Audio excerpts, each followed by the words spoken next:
Hello and welcome to Digital Transformation and AI for Humans with your host, Amy.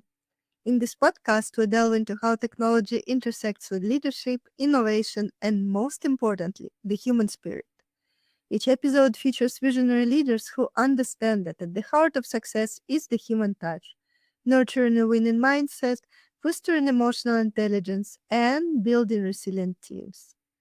In today's episode, we are going to envision the future of humans in the AI era. Are we evolving or being left behind?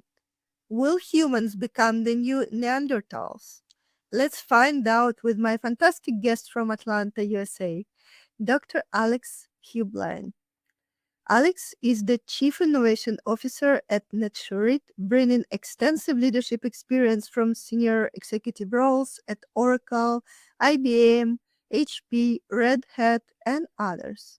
In addition to his corporate career, he is an adjunct professor of business and IT at Clayton State University. As a human-centric visionary, Alex is deeply engaged in advancing how artificial intelligence can drive meaningful and sustainable business growth. Netsurit has earned international recognition for its ability to stabilize, innovate, and optimize complex IT environments. With a strong belief that shared purpose and core values form the foundation of great partnerships, Netsurit is committed to making a real difference, supporting the dreams of the doers, both within the organization and across its global client base. I came across a powerful quote on Netsurit's page, and I couldn't resist sharing it with you. Surround yourself with the dreamers and the doers, the believers and thinkers, but most of all, surround yourself with those who see the greatness within you, even when you don't see it yourself. I love this phrase. It's a great one. I totally agree. Welcome, Alex. Great to have you here. How are you? Good, good. Thanks for having me back. This is going to be fun, I think. Definitely. Let's start the conversation and transform not just our technologies, but our ways of thinking and leading. Interested in connecting or collaborating? Find more information in the description below. Subscribe and stay tuned for more episodes.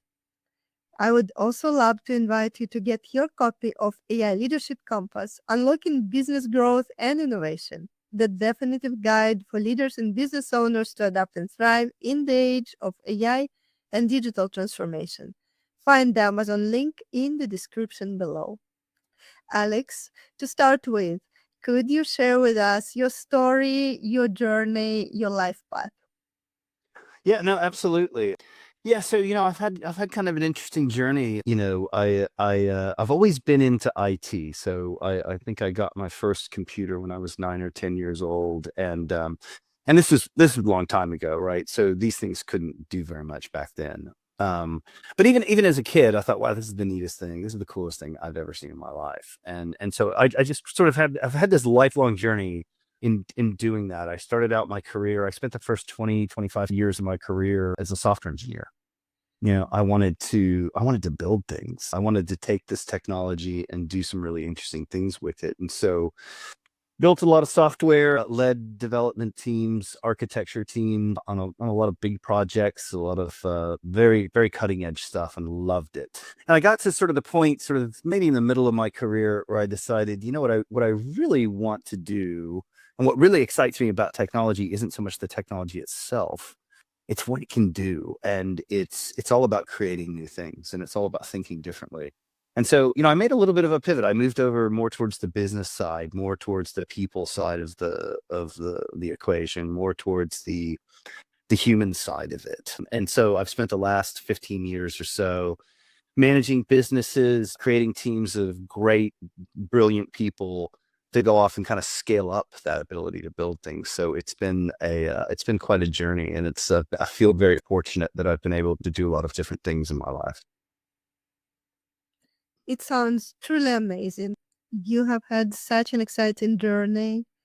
I've been in IT all my life myself, and I love leadership, so it resonates a lot with me. And probably that's one of the reasons why we met in this big world through this podcast. So I'm so looking forward to our today's conversation. As a C-level leader, you have seen the evolution of technology firsthand. How do you view the accelerating gap between human capability and AI capability today? Yeah, but it's changing every day, isn't it? We're seeing, if you just even go back a year and a half, you go back 18 months, we had some pretty amazing AI capabilities, but they were still at sort of that childlike level. They could do some things and they could deal with problems and a level of ambiguity that traditional systems couldn't deal with, right? I have an 8-year-old son.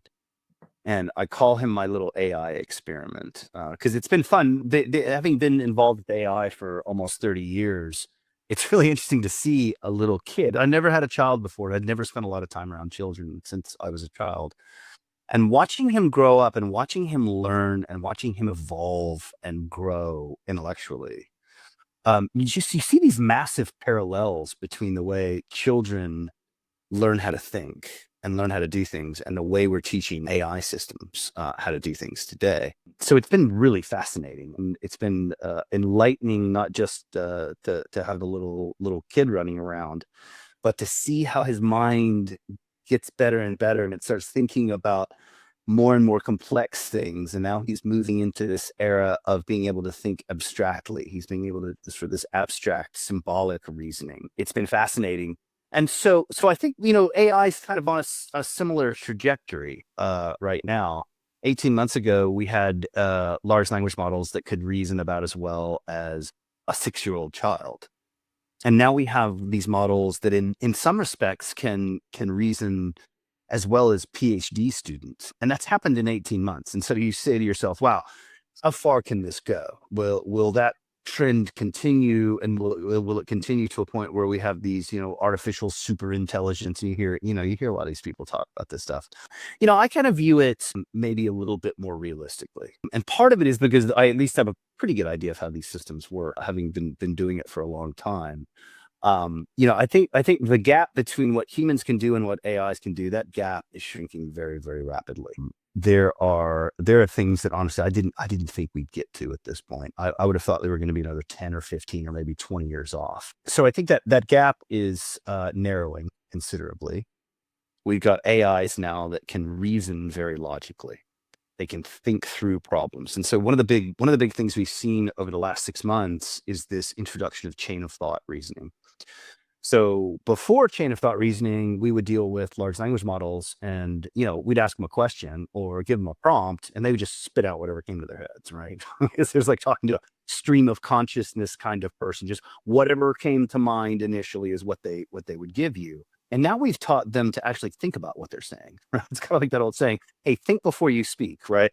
Now they're actually thinking before they speak. Now they're actually reasoning through it, and they're going back to themselves and saying, how should I break down this problem? How should I think about it? And then I'm going to go think about it.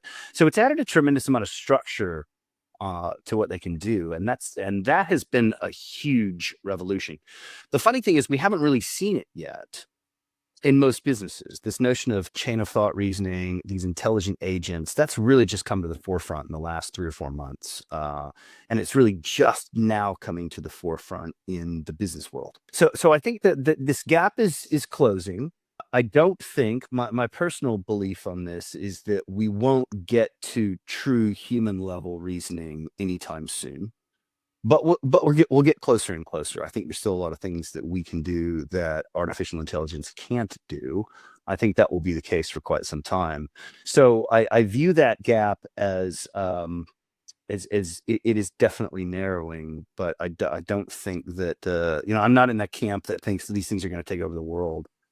Next year. There are plenty of those people out there, right? There are plenty of people that are saying, "Oh, we're doomed." I don't really view it that way. They're not that smart, and I don't think they're going to get that smart anytime soon. But that doesn't make them any less useful, right? The things we can do today, if all progress in AI stopped right now, we would spend the next 10 years trying to figure out how to use this technology effectively. So right now, I don't view the limitation of AI being a capability limitation. The limitation right now is human imagination for how to use these things effectively and how to use them in a way that enhances what we do. We're still working out all the cool things you can do with this stuff. And I suspect, again, if these things stopped progressing today, we'd spend the next 10 years working that out. So it's an exciting time for sure. It is an exciting time. And as you mentioned, AGI and the doomsday side of Terminator view. humanity who are seeing it that way. What do you think about singularity? Do you think it is impossible, or is it a matter of time? I have not been a Ray Kurzweil fan in my life because I think this notion that he came up with at the singularity is, it sort of involves this sort of linear extrapolation. And what you find out about every technology revolution is the linear growth, the exponential growth eventually peters out. It eventually plateaus. And it's happened in every technology revolution we have ever seen in the history of humanity. You reach a certain point and then you start to plateau off. So to give you an example of that, when I was 3 years old, this is a long time ago, 3 years old, I could have gotten, or my parents could have taken me on a supersonic airplane that could have crossed the Atlantic Ocean in 3.5 hours. They could have bought plane tickets, got on a plane in New York, and flown to London in 3.5 hours. And this was over 50 years ago. Today, no one can buy a ticket like that because there are no supersonic commercial aircraft in the market today. And if you go back and read the press from the time, everybody thought everyone is going to be flying around at thousands of miles an hour across the earth in a few years, and we'll be able to get from city to city in a matter of minutes or hours or whatever. And that didn't happen at all, right? Like that in fact, we went backwards. So when I look at sort of this exponentially growing technology idea, I don't buy it. And the reason I don't buy it is that it's never actually panned out that way. Nothing in the history of humanity, nothing in the history of any of the technology revolutions that we've ever had did that exponential growth keep going forever. So I don't buy the singularity thing. Is it possible? Maybe. Maybe I'm not smart enough to tell you, but what I am smart enough to tell you is that it's never happened before. And that makes the odds of it happening now probably far less likely than some people think. I agree. It sounds not possible, not probable, but still it might happen. And only time will show us, because I think AI is something very different and it impacts us as humans at such an incredible pace. And we are changing as human beings, and the world around us is changing very fast. So it is interesting to see what will happen just in a few years, because when I'm asking my guests about how they see the future in 5 to 10 years, they avoid answering that question because it's really difficult to extrapolate. It's awesome. Oh, look, it is impossible. That's impossible. And I mean, people can come to me and say, well, here's my 5-year plan for the business. I'm like, I don't care what your 5-year plan for your business is. There's a 100% chance that plan is wrong, at least to some extent, right? It's just a matter of how wrong that plan is, right? Now, you go back 100 years ago and you say, here's my 5-year plan for my business. You probably could have counted that. That'll be pretty accurate. But today, yeah, no one has any idea what's going to happen 5 years from now. I think that's a fool's errand at this point. I totally agree. That's how it is. What indicators are you seeing that suggest we're either empowering humans or conversely making them obsolete in the process of AI integration? Well, I think both are happening right now. And I read an article pretty recently. It was either that or a podcast, and somebody was saying that, look, if you think about humanity, if you think about our species, we spent a couple of 100,000 years differentiating ourselves mostly through our bodies, right? We were farmers or hunters, hunter-gatherers or farmers. We relied on our physical body to provide for us. And then, at some point in the 20th century, we kind of that balance shifted, right? we depended less on our bodies and our ability to do sort of physical labor. And the emphasis got put on our minds, right? And our analytic reasoning capabilities. And we started to value those things more and more. And you can see that now because, 60% of the people in the world 100 years ago were farmers. Like 2% of the people now are farmers, right? It's the number of the jobs there in farming have gone down, right? And that was the most common profession in the world 100 years ago or 200 years ago was you were a farmer, most likely. Now, I don't know about you, Amy, but I've never been a farmer and I don't want to be a farmer. Like, that's not my career path. Like, that's hard work. I'm used to sitting in front of my computer here in my nice climate controlled office. And I do not want to be out there trying to farm by hand. So we saw that shift in the 20th century from us deriving most of our value as a species, economic value from our bodies. And it became more towards deriving economic value and progress through our minds. And in particular, within our minds, it was about analytic reasoning capabilities, right? We could do things, we could invent things and create things with our minds. And it was largely around how do we use our brains to do things that drive more economic value than we can drive with our bodies. So what I think we're seeing right now is a shift again from being a sort of having our analytic capabilities be what drives progress.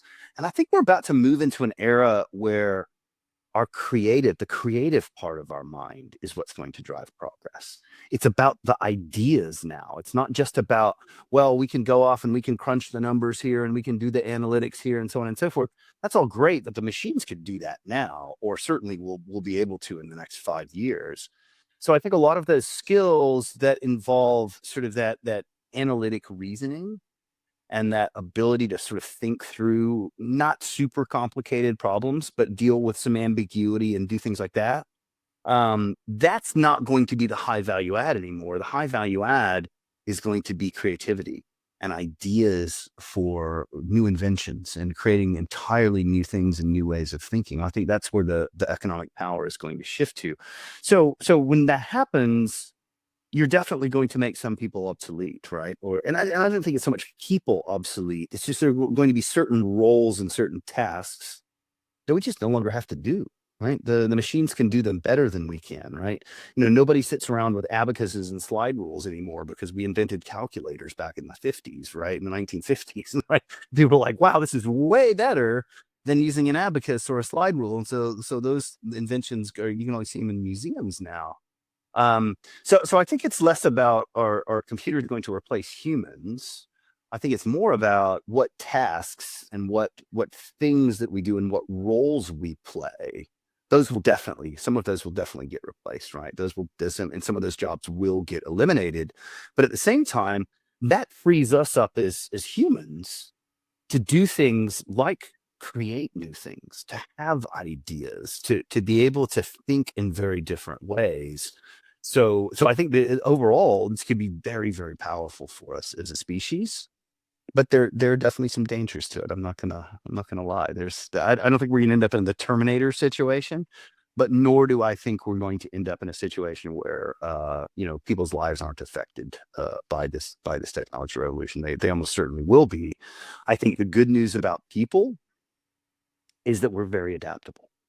Of all the species that we know of in this entire giant universe, we are far and away the most adaptable. Like, there's not even a close second to our level of adaptability. And part of the reason we're so adaptable is because we can change the world around us. Whereas in most species, adaptability is a function of them adapting to their environment, them adapting to their circumstances. With us, we can actually change the environment we live in. We can change the circumstances we live in. And I think that's the big difference between us and literally everything that's ever come before us. So I'm optimistic in that regard. I love your positive approach, and I'm very curious, what are the dangers you are seeing? The worst is Yeah. Well, so one of the dangers that I'm seeing right now, and I think we talked about this last time, is that whenever you see disruptive technology hit the market, it usually isn't as good as what's out there, right? It's usually just a lot cheaper. So if you think about humans, we can do almost anything, right? We have this vast repertoire of skills We're very adaptable. We can deal with entirely new circumstances very, very effectively and with a lot of adaptability. So I think what we're going to see here is we're going to see people and roles in particular within businesses and governments and organizations start to get replaced from the bottom up. Right. And so what that means is you need fewer and fewer of the junior people, the quote unquote sort of junior people that are just starting their careers. You need less of those people because the machines will start to take over the tasks that they can do. And the thing that worries me is that, like, let's take computer programming, for instance. The AIs can develop software pretty well right now. They can code pretty well. They're still not software engineers. They're still not software architects. They can't see the big picture. You can't just say, build me this app and it builds you this giant ERP application or something, right? Like that's probably beyond their capabilities and will probably be beyond their capabilities for a long, long time. That's a very difficult endeavor. But if I need a program that does a very definable thing, I don't write code anymore. I just have one of the large language models build me the code for it, right? And so the concern I have is that we have a lot of senior software engineers in the world who will retire and ultimately pass away. The danger is we don't replenish those ranks, right? So you hope that the AI gets better and better, or we start to actually lose capabilities as a species. We start to lose those because those people will never go into the people that would have become the senior superstar software engineers. They're not even going to go into that profession now. They're going to go do something else for a living. So I think that's one of the big dangers I'm seeing right now is that we're starting to hire fewer and fewer sort of entry-level, junior-level people for these sort of intellectual, whatever you want to call it, knowledge worker type tasks. And if that continues to happen and you fast forward that 30, 40, 50 years, now you end up in a situation where no one knows how to do this. The only ones that are really good at this are the AIs. And so I think we have the potential to go backwards as a species without replacing those people, without sort of building those roles and those skills from the ground up and teaching people how to do these things. So I think that's a big danger that I'm seeing right now. It's just starting to happen. But if it continues to go that way, I could definitely see us being in a position where we start to institutionally forget things, forget how to do things. And that's dangerous. This is super valuable. And from this perspective, I agree with you. We might create a gap which is going to impact humanity's development overall, just because it is very easy to believe that it won't be needed anymore and choose something else. And the more we'll think that way, the bigger the gap will be.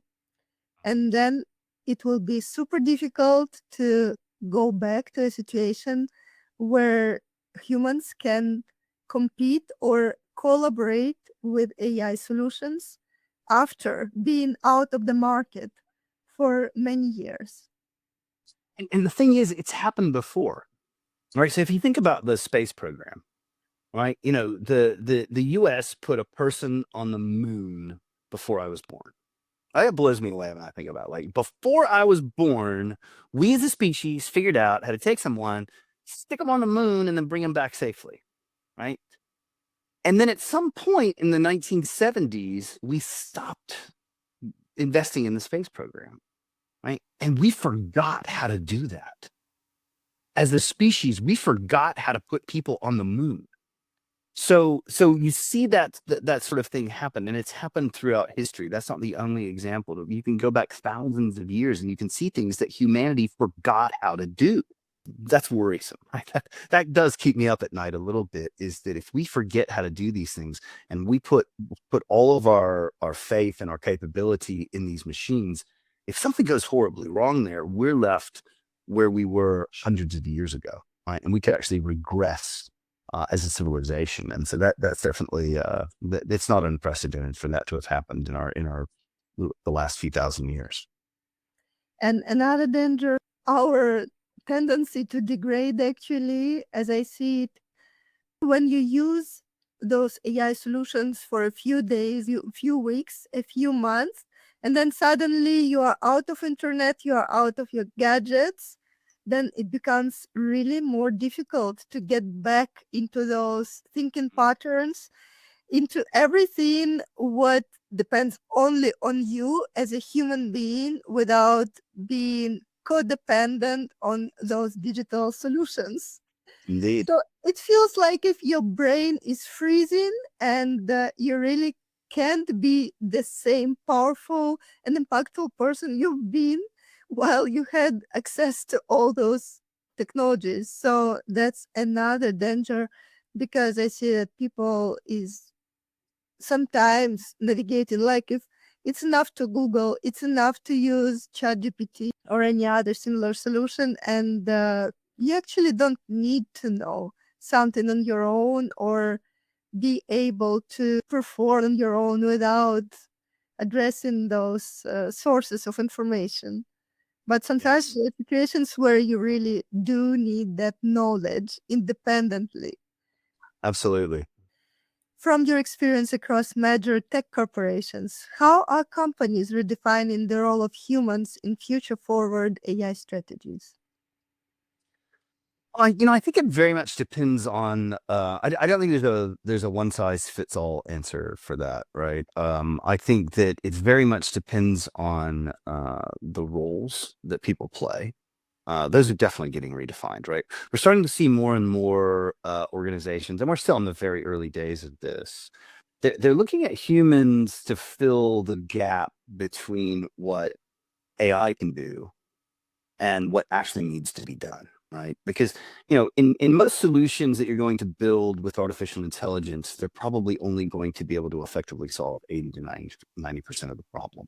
That last 10 or 20% is really, really hard, and we are really, really good at it as humans, right? So I think that's one way that we're starting to see the role of people be redefined, is let the AI do 80% of the work or 90% of the work. And then the humans are there to do the hard part, right? That last 10 or 20%. That tends to be where humans are still uniquely qualified to do a lot of tasks. So I think that's one way, right?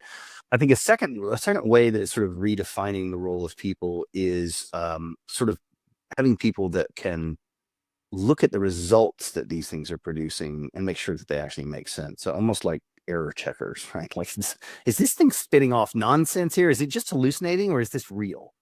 So I think there'll be more and more of that sort of human oversight. And I think that's a good thing, right? Well, I think we talked about this last time. I'm not a huge believer in fully autonomous systems driven by AI at this point. Maybe someday we'll get there to where we can be truly 100% autonomous, but I don't think we're there yet for most situations. So I think that's another way. And then I think, the third way that I see it sort of changing the role of people is that these things are freeing up people's time. They're freeing us up to focus on, I think, more valuable tasks for humans to be doing. So just like we went from this, hey, we need a lot of people to grow food so we can all survive. 60% of the population are farmers, going down to whatever it is today, 2%, at least in the US and probably in Europe. Probably only 2 or 3% of the people are farmers. We got rid of most of the farmers, and that gave us that freed up our time to go off and do really interesting things, right? We could go put people on the moon or whatever, right? Whereas before we didn't have the time to do that, nor did we have the economic wherewithal to go do those things. So again, I kind of view it optimistically. If we can free up people from doing the boring, mundane, routine and time-consuming tasks that don't add a lot of value, free them up to actually invent, free them up to create, free them up to have great ideas and go implement those great ideas, I think we'll all benefit from that. But it's definitely going to redefine a lot of roles as we go forward. I think it sounds like we need to redefine the human being for definition, because it's going to transform so drastically.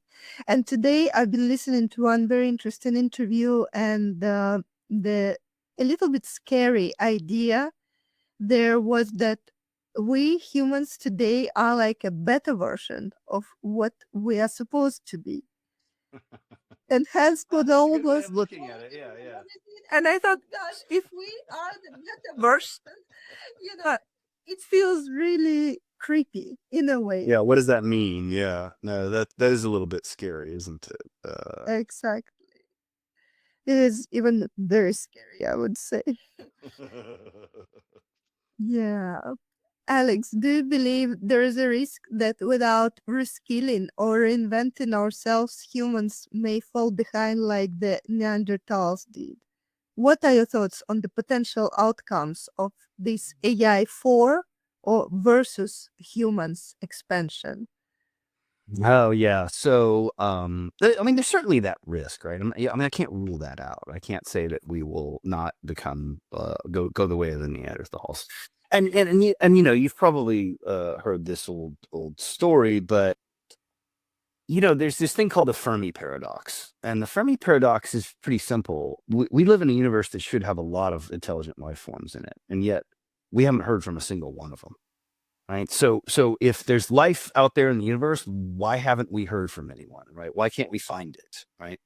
And so one of the hypotheses behind that is, well, eventually every species goes extinct for some reason.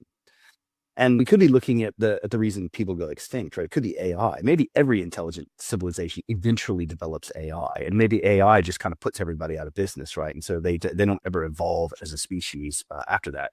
Now, I'm not that pessimistic about it, right? I don't actually believe that's going to happen. But it's sort of one extreme that you kind of see there is that we could go the way of Neanderthals. But I think we're definitely going to have to reskill. If we don't reskill and we don't reinvent ourselves and we don't adapt, it's almost guaranteed that we'll go in that direction. The other piece of this though is how far will artificial intelligence go, and can we actually make systems that are cost effective that can outperform humans? Now, in some tasks today and in some roles, the answer is a definitive yes. We already have them, right? We have machines that can do tasks that previously only humans could do and do them far better than we can. The question is how generalizable is that? And I don't think we know at this point, but I don't think this is going to continue forever. I don't think we're going to see this rapid pace of change still happening 20 years from now that we're seeing today. Could happen. And I think one of the big dangers with AI, and a lot of people have pointed this out, is that the minute these AIs get smart enough to make themselves better, you have the potential for sort of a runaway freight train at that point, right? A runaway expansion in their capabilities, right? When they can make themselves smarter, then they get smarter, which means they can make themselves even smarter. And that just keeps going. It happens very quickly, at least in theory, right? That could happen in a matter of months. We could go from AIs that aren't quite as smart as people to AIs that are way smarter than humans. So I think there certainly is that danger. I don't think we're anywhere close to that right now, but certainly something that should probably keep everybody up at night at least a little bit. Totally. And actually, I believe that we are not the only one civilization in the universe. There are many, and we are coexisting. And actually, we are in a closer touch than some believe. But Possibly. it is a very exciting topic, and probably a topic for one of my episodes in the future. However, the science didn't discover enough, but there are other sources of information as well. So Hmm. it is very interesting to learn more about the universe, about ourselves as species in this universe. And it is something what goes so close into this conversation about AI capabilities and how artificial intelligence can enhance us as human beings or push us to the brink of something completely opposite. Mm. And that outcome depends a lot on the leaders and their choices, their way of running this business. So, Absolutely. how can leaders future proof their teams, not just with technical skills, but with mindset, adaptability, and deeper human intelligence and connection?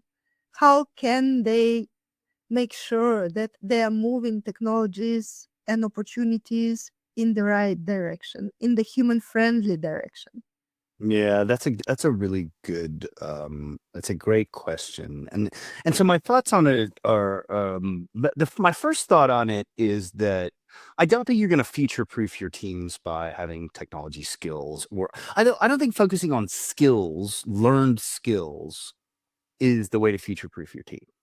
Right. I think one of the ways to future proof yourself and your teams and everything else is that you've got to focus on the people that are creative, right? The people that have ideas. And what's really funny to me is that, if you go look for a job and you've looked for a job in the last 100 years, okay, and you go read a job description, it's a list of skills and experiences is what they're looking for. Right? I want this much experience with this skill, this much experience with this skill. Right? And I think that's a very 20th century way of looking at things today. What we don't tend to value, at least on paper, and in fact, the funny part is that a lot of these people never make it through the screening process because they don't necessarily have every single skill someone's looking for. What we tend not to value are people with creative minds, people that can think about problems differently, they can attack problems from different angles, that can come at the world from a very different perspective and be extremely adaptable. You will never find those things in a job description, right? God, I've never seen a job description that says 10 years of thinking differently, right? Outside the box thinking for 5 years. Like nobody puts that on job descriptions, or very rarely will you see those things. But I think those are actually far and away the most valuable traits that we'll want to hire for as we go forward. People that have analytic minds, yes, that's important, but also people that can attack problems from a different angle, that can think differently, that can think outside of the box, that can have ideas and creative thoughts and then take those and make them a reality. I think that's what we need to be hiring for. Those are the people that are going to succeed and prosper in the future, as opposed to people that have 30 years of SAP experience in the ERP market, right? Like that's gone, man. That's that like those skills are going to slowly erode and become irrelevant as the machines get better and better at those skills. Where they struggle today, and I think they will continue to struggle for the foreseeable future, is in having ideas, being creative, attacking problems in a unique way. That's what still makes us uniquely human. And so I think that's the best way to future proof your teams and your company, is start hiring those people, right? Start making that a criteria, or a set of criteria for the people that you hire, and be explicit about it, right? Don't just say, well, it's nice to have someone that has good ideas. Put that in the job description, right? Make that a priority. And then I think you can future proof your company and your teams as well. And still, even today, this is a brilliant advice, and I so much support this idea. But practically, I still see leaders who avoid having freely thinking spirits around them, those who can truly think outside the box and push the mindset in the direction where they can navigate in a brand new way, in a much more powerful way, which corresponds to the requirements in the world today. So, it feels like if it's not such a straightforward process, even if it is absolutely required for survival of any business and for our own survival, actually, as human beings. Yes. But it is not as easy as it sounds. No, it's not. And if you go to big companies, right? And I've worked for a lot, you kind of rattled off some of the companies I've worked for. Like I've worked for some of the biggest technology companies in the world. And you would think they would value that stuff. You would think that those are the kinds of people they would just be dying to hire. And I promise you it is not. I guarantee you it is not. In fact, those people, when they do get hired, are often labeled as the misfits and the troublemakers and like people that don't that are just aren't going to follow along with the process and just go, okay, yep, got it, I'll do this and this and this. And the funny part is that that's how you make progress. Making progress by definition is challenging the status quo, challenging what the way the world is today, so we can create a better future going forward, right? So having people that not only can do that, but are willing to do that and have the mindset to do that, they'll be the most valuable people in the world 20 years from now. Totally. And it requires not only learning the new mindset and getting new skills, but unlearning, a lot of unlearning. So it's really interesting. And we're living in exciting times. We are the blessed generation who got access to all those new technologies, and it's like a candy store for me, all the opportunities and the unknown, and just the space where you can unfold in a completely different way as a human being. It is very powerful, but it requires a lot. Indeed it does. What are the most critical human-centric capabilities and values we must protect, elevate, or reawaken to avoid becoming irrelevant in an AI-dominated world?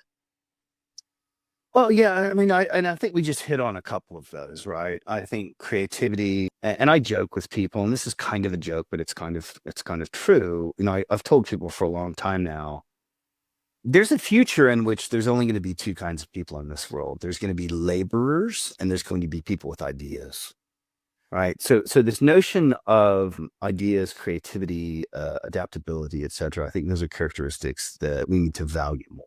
And again, sometimes those people get written off as troublemakers, right? And it's happened to me in my life. Like, I can't tell you the number of times I got written off as a troublemaker or a misfit or whatever for not following the rules and not following the process and not following the, standard operating procedure. I still to this very day get yelled at it sometimes by my boss, right? It's like, why didn't you do it this way? And I'm like, well, because I didn't think it was a good way of doing it, man. So, but I think we need that, right? We need those people, and we need those skills.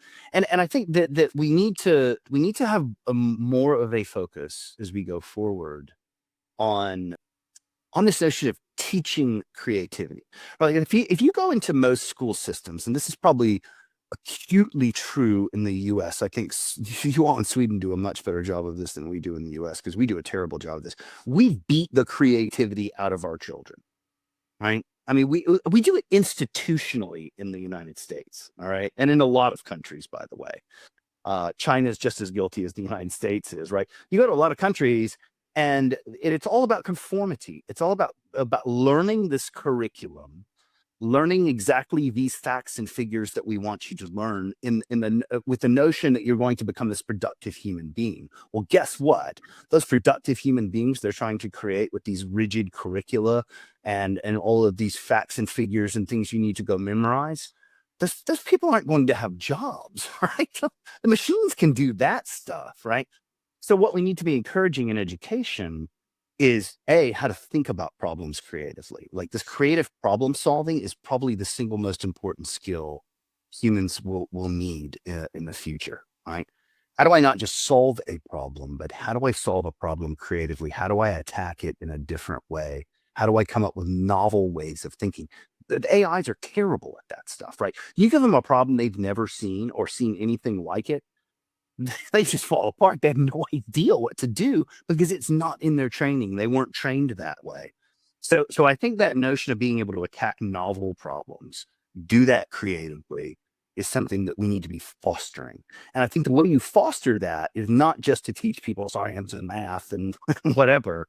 You teach them art, you teach them music, you teach them to have that creative mindset, and then teach them to apply that creative mindset to business problems and to other problems the world has. I think that's got to be a shift in the way we educate children as we go forward, or we're going to come up with a bunch of little children that come out of school and they're basically little worker robots. But those worker robots, we've already got the worker robots. That's what we call the AIs. So I think we have to radically rethink education all the way from the very first years of education all the way through to university level education if we're going to adapt to the future. But that takes time.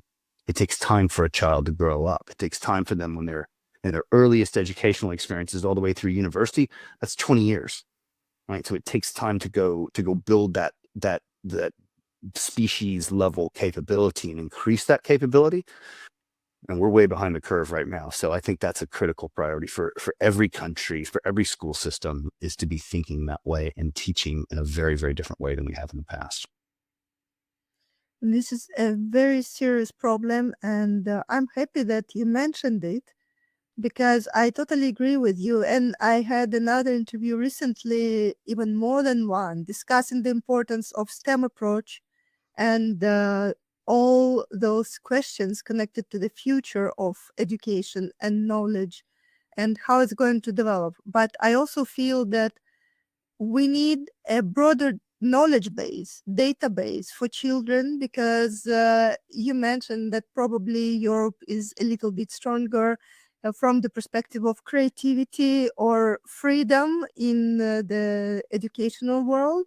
But, it is difficult to find the good versus the bad because it has to go hand in hand, and that creative approach and learning different subjects which don't belong to certain programs.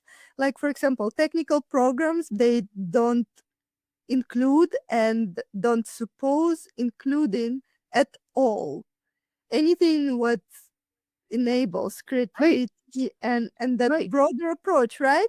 Because in my practice and in my past, fortunately, I was pushed and forced to learn even on the university level such subjects which I don't think many IT engineers needed to learn really in their life.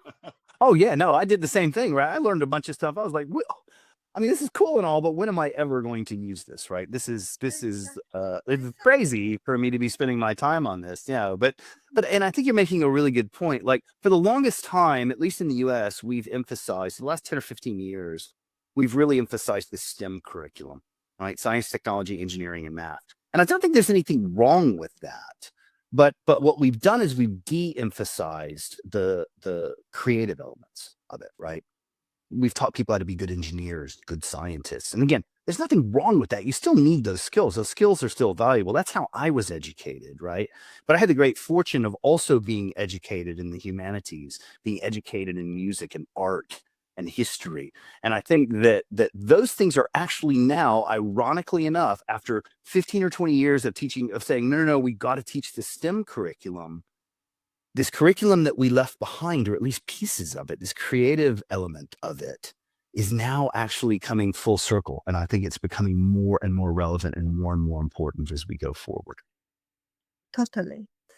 Absolutely. And I so agree. I couldn't agree more. However, the question is, how can we as leaders help the educational system and humans overall to reevaluate the importance of those subjects and pieces which are missing, to put them on top in addition, not instead, because usually, the history goes in two ways. It's the one or another one. You have to squeeze out one in order to push in something else. And in this case, we really need more balance. We need more harmony, and we need a deeper understanding and broader knowledge around how we can match those artificial intelligence capabilities and co-create and collaborate together. But AI has such a wide, huge database. And we humans, we tend to be very narrow into something. So it is about time to also get more generalists who can understand and operate on a broader scale, to be able to connect the dots, which are usually even outside of the visibility area for most of us. Yeah. And if you think about it, right, I mean, if you think about the way that humans evolved, right? And this goes back hundreds of thousands of years, right? There were the Neanderthals, for instance. I mean, we kind of talked about that earlier, right? And the big difference between Homo sapiens and Neanderthals, I mean, think about the Neanderthals, right?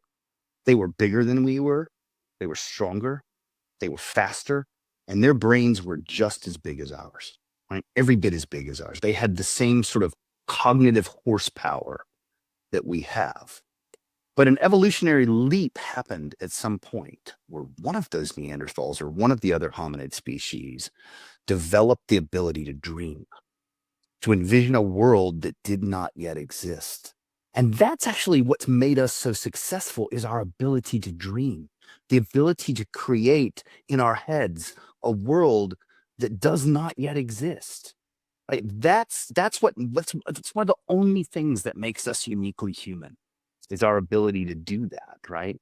And that cognitive leap is why we're here and the Neanderthals aren't. Because again, they were bigger, stronger, faster. They had every advantage. But we had the advantage that we could dream up things they couldn't dream up. So we dreamed up inventions and we dreamt up all kinds of things that gave us this competitive advantage, right? So this ability to dream is something we need to be fostering. We need to be, and to answer your question, like, how do you help improve the educational system? Well, hire the dreamers, right? Schools will produce what people are hiring for, right? They tend to not produce people that aren't useful, even though the educational system in the US does that quite often, right? We produce educational results that aren't aligned with the market. And I think it's going to be true all the time. But I think that's one way we can do it, is reward that, right? Go out and look for those people, look for the dreamers. I mean, that's one of the reasons at Netsurit, our motto is being the dreams of the doers. Because it's all about those dreams and the people that can go out and make those a reality, right? Those are the people we want to support. Those are the people we want to hire, not just the people that are, just the doers. We want the dreamers as well. And I think you hit the nail on the head.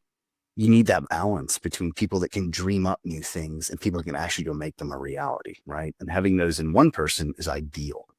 So I think we have to reward that economically. I think we have to reward that and really almost force our school systems to think that way and encourage them to think that way and produce those types of people as we go forward, that level of education. 100%. And I hope that it will happen more and more. It would make me so happy seeing it really happening around. What role do ethics, emotional intelligence, individual and collective purpose play in shaping a future where humans and AI thrive together? It's a big one.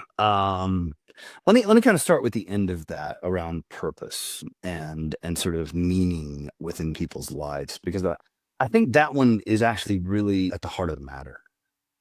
Here's what I've observed about humans, including myself. I find myself doing this, right? We're built to solve problems. Like, we do not do well in environments where we have no problems whatsoever. And I think that's a big challenge, because if you take away all the problems from someone, it turns into a really, really difficult situation, right? They don't know what to do with themselves, right? And what they do, Amy, is they create their own problems, right? Because we have this deep-seated need as humans to need to solve problems, right? And so one of my fears is that if we take all the problems away, do we have any more meaning in life? Do we have purpose in life at that point? Or are we in a situation where we've lost that meaning, we've lost that purpose? So I think that's one very, very important aspect to all of this is, can we make sure that we are in a position where where we've got people that are really thinking that way, right? And really thinking about what is their purpose, right? And giving people purpose. So that scares me a little bit, right? In terms of the ethics piece of it, I mean, again, I think that's one of those skill sets that's going to become more and more relevant as we go forward. When you think about the ethical implications of AI, AI only has the ethics we've taught it. And I'm not sure it's even that any of these systems have even really internalized what ethics are. It's just more stuff to them, right? I don't think they have this notion of that there are some things that are just intrinsically more important than other things. So that worries me a little bit, is that we're dealing with machines that don't have a moral compass. They don't think like we do. They appear to think like we do, but the reality is they don't actually. They think in a very, very alien way to the way we think. So I think that's part of our role as humans, is to make sure that we have the ethical capacity to continue to manage these things and use them in a way that benefits people, that benefits all of us, as opposed to just benefiting a very, very small number of people out there in the world. So that's kind of my thoughts on that. I think emotional intelligence is going to be more and more valuable. The types of roles that I think will thrive in the future are not only those creative and idea-oriented roles, but they're the people-centric roles, the salespeople of the world, the counselors of the world, the things that you probably won't ever get a machine able to do, because you have to create that sort of human connection with people. I think those jobs are going to be safe. I think those people will prosper significantly. But I think those are some of the things I think we need to elevate in this sort of AI centric world that we're about to move into. I absolutely love your approach and your way of thinking around it. It contains so many golden nuggets. Everything you just mentioned, it is so critical and so important. It is something to keep in mind while we're moving forward and developing our future all together. Alex, I absolutely love this conversation. This is one of my favorite episodes for sure, with the deep, visionary, and philosophical incline. But unfortunately, it's time to take our last question. So, what Okay. powerful advice would you give to forward thinking leaders who want to ensure that humanity evolves towards a brighter future with humans front and center in the age of AI? Yeah, well, I mean, I think the bit of advice or the thing to bear in mind is that we as humans need to focus on what we're good at. Right? We need to focus on the things that make us unique. You can't beat these machines, right? You can't beat the AIs, right? They're just going to get smarter and smarter, right? They're going to do more and more things that only human could do a few years ago. I do believe that. I don't think it will be this exponential growth where it just keeps going on forever and we have this super intelligence. I don't buy that at this point. Or if that does happen, I think it will happen very, very far into the future. But the reality is right now we need to be thinking in a very, very different way about what we're good at. Right. And what are the things that we and only we as humans are uniquely qualified to do? And that where we have the advantage, where we have capabilities that are very hard to replicate with machines or with artificial intelligence, right? So I think that's one piece of it is focus on what makes us unique. Focus on the human characteristics that will be very, very difficult to duplicate mechanistically with AI and machine learning and other technologies, right? I think the second piece of advice is, we have to be careful with this stuff, right? We're charging into a future like full speed ahead. Right? There are no roadblocks in the way on this stuff other than we can't buy enough AI chips to do this faster and faster, right? That's literally the only limiting factor right now. So I think we just have to be careful with it. I think we need to have some checkpoints along the way to where we can say, hey, if we hit this checkpoint, we need to go do these other things. Like we seriously need to think about this because this could evolve into a bigger problem. I don't think we have those things. I don't think we have those sort of circuit breakers along the way that will force us as humanity to reevaluate our position on this. I'm all for progress. I'm all for going full speed ahead. I'm a full speed ahead kind of person, right? I love this, but I do think we need some checkpoints at least along the way that if we get to this point, we all need to take a step back and say, okay, what does this mean? And at least think about it before we continue to move on. So we'll see what happens, but I don't have a lot of faith that that's going to happen, but that's what we probably should do as humanity. Thank you, Alex. I so appreciate you and our today's conversation.